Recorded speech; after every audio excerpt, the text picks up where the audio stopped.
Welcome back to Outdoors with Larry Ray on ESPN 790 AM, brought to you proudly by the Tennessee Wildlife and Resources Agency. Hey, welcome back to Outdoors with Larry Ray as we roll out the final segment of today's show on this December the 5th. And, man, I hope you were around for the previous segments, including that last segment with young Michael Perry and his 13th surgery on Monday in Charleston, South Carolina, as he tries to get back from a terrible tree stand accident a year ago, November the 11th. So let's talk a little positivity here, because next week is big for a lot of folks. A lot of folks are going to be out there. And Dave, Gene, you said you've seen people line up to. I was there one time, and one of the fish fell in the bank, and I picked it up and put it in the water. You did. That was very helpful. And Dave, like they say, the trout trucks are coming. There'll be a fish Friday night. There will be that, and who better to talk about the TWRA Winter Trout Fishing Program, which will be coming to West Tennessee, coming to Shelby County metro area next week. We got Hunter Henley. He is the TWRA Region 1 Lakes and Hatchery Coordinator. And we've thrown in a little extra help here in case Hunter says something I don't understand. Tom Pratt, he is the Humboldt Hatchery manager with us this morning. Good morning, Hunter. Good morning, Tom. Good morning. Let's talk trout fishing. All right, Hunter. Now, you guys will be busy. Now, I know, let's say, folks, this is what you got to write down. All this will be on lroutdoors.com, or you can go to tnwildlife.org. Tuesday, Cameron Brown Park, Edmund Orgel Park, and Shelby Farms. Thursday of next week, Davies Plantation, Yale Road Park, Johnson Park in Collierville, and Valentine Park in Munford. So walk us through what will happen Tuesday, Hunter, and how you'll make your stops, and then we'll get into Tom about the hatcheries part of this thing. So walk us through this.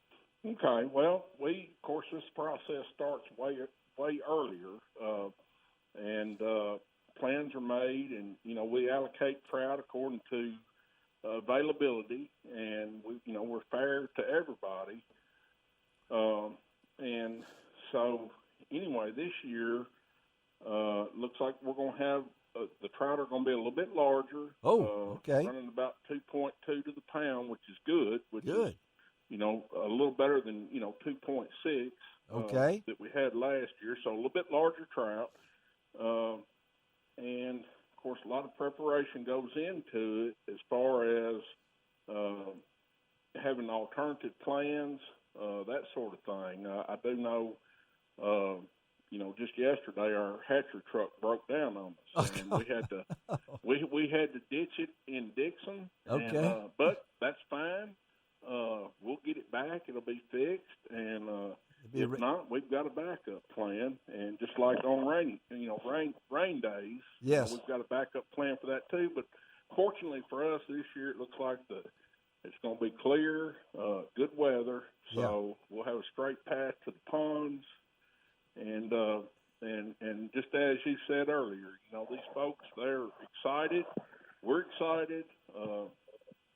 They'll be at the pond, a lot of them when we get there. Yeah. And especially the Cameron Brown, the Shelby Farm, those areas, those folks take it very serious. They do, and, They will have their attire on, and they will be ready to rock and roll. So about 70,000 rainbow trout, 40 ponds, streams, and small lakes across the state. And so, Tom, the role that the hatchery plays in this, tell us what role you play in this. Well, all these trout are coming from Flintville Fish Hatchery and Dale Hollow National Fish Hatchery. Yeah. A lot of we'll go and pick up the trout about a month to, 2 weeks before. And then you keep them at the hatchery. You keep them. You bring them back to the hatchery, and you keep them for. Right. Okay. Yeah, we bring them back to the hatchery, and we'll feed them every single day. Oh, okay. They get fed 7 days a week, and then prior to stocking, we'll stop feeding about 3 days prior, and Okay. that way they'll be good and hungry and ready to be caught. And these for are the all fishermen. these are rainbow trout, right? Right, Hunter? Yes. These are rainbow trout. Correct. And so when they come from Flintville, different sizes. You were saying those numbers. I'm saying about sizes wise. So there will be probably some of those may be a little bit bigger than 10 to 12 inches. Maybe could they be, Tom? Could they be bigger than that? Yes. As of right now, I was looking at them today, and a lot of them are around 13. Wow. So you might get one that's right. Upwards of 14 inches, and one that's I think on the lower end it might be 11.5 inches. Oh my goodness. Okay. But the majority are at least 13 inches. I've been working at the hatchery for 14 years. Yeah. And this is probably the best batch of fish that I've seen. What do you think? What's the reason? I mean, they've been feeding them over Flintville. Flintville's doing a good job on not crowding their trout and being able to, get them growing to good size. That's a good size. And Hunter, so the schedule will be you guys will get up Tuesday morning. Do you go by the hatchery and pick them up, and then you start your routes? Explain to our listeners how that happens. What?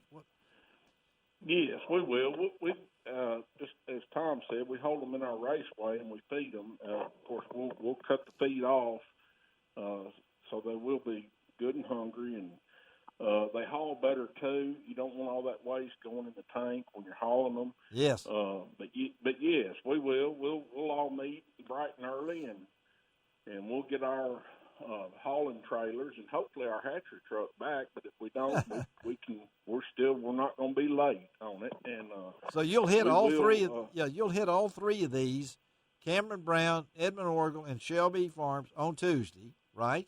That's yes, and Bolivar. And Bolivar, you'll go to Bolivar, and then you'll come. You got other ones going on. So X number of trout go to each place. I mean, you have that's correct, and generally it takes us probably about an hour and a half to get everybody loaded. Okay. We can't send trucks out early because we need the additional help, to get loaded up. Sure. So we all generally leave about the same time. Yeah. And so that puts us down in the greater Memphis area somewhere probably around 10. Okay. Something like that, 10:30. And people will be there. They will. As a matter of fact,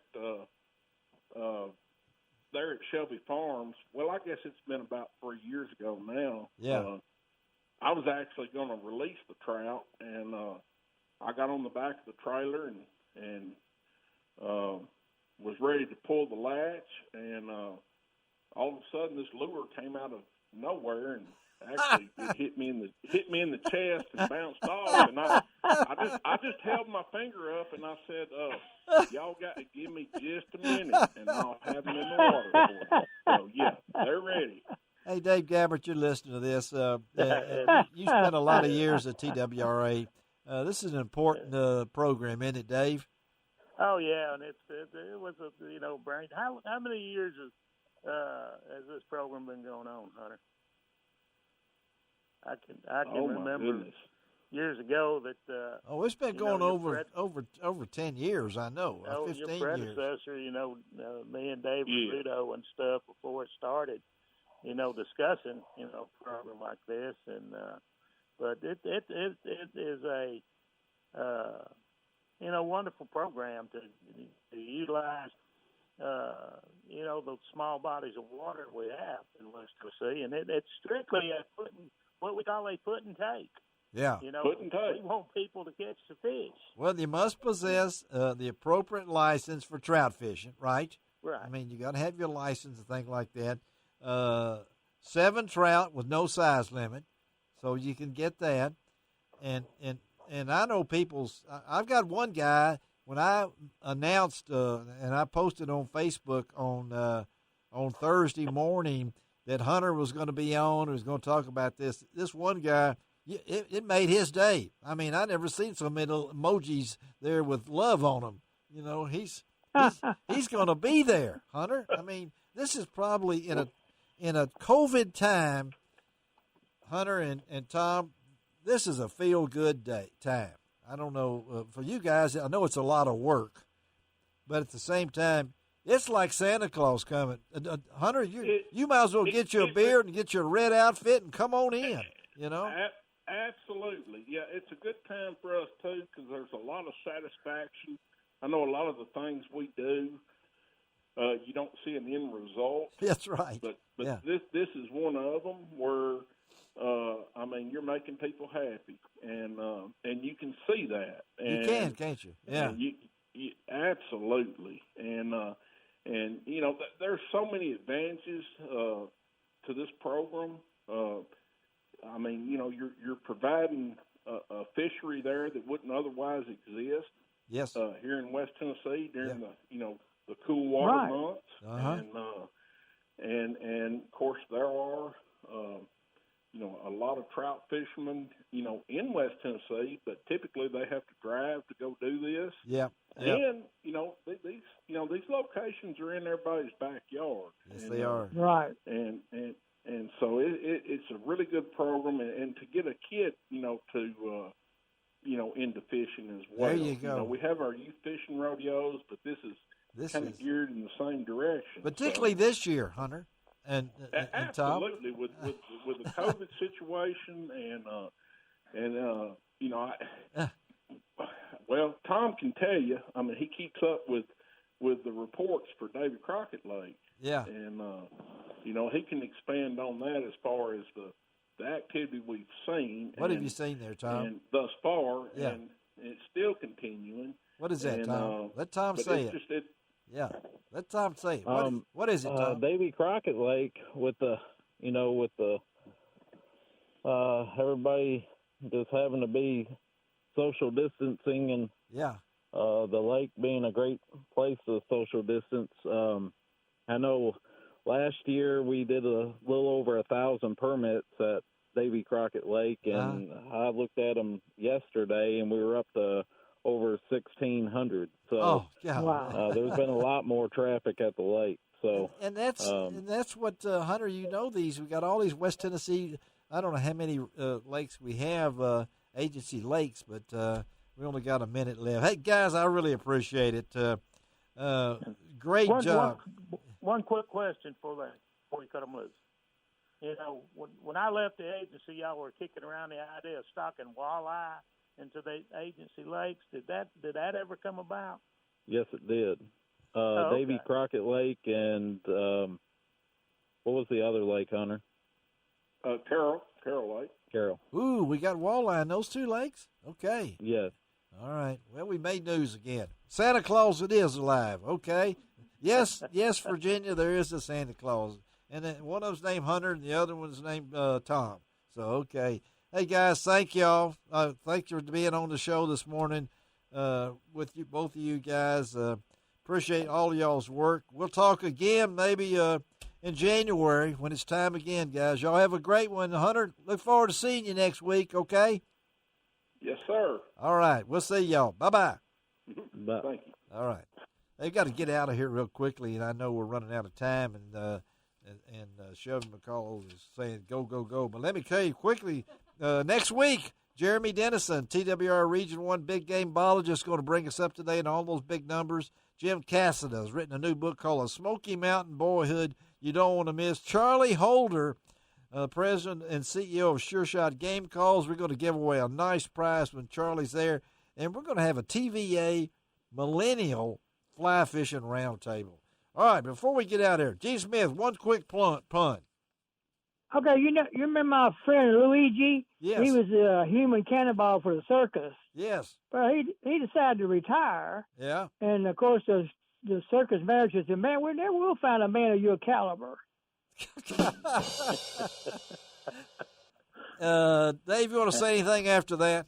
No. Well, I've got one. I was talking to a little boy the other day, and of course, going into the holidays, he's talking about the Christmas story. Yes. And he told me, he said, I heard them wise men were volunteer firefighters. Volunteer Yeah. because they came from afar. Okay. That's true. That's true. Okay, guys, it doesn't cost an extra cent to be a good sport. But what else?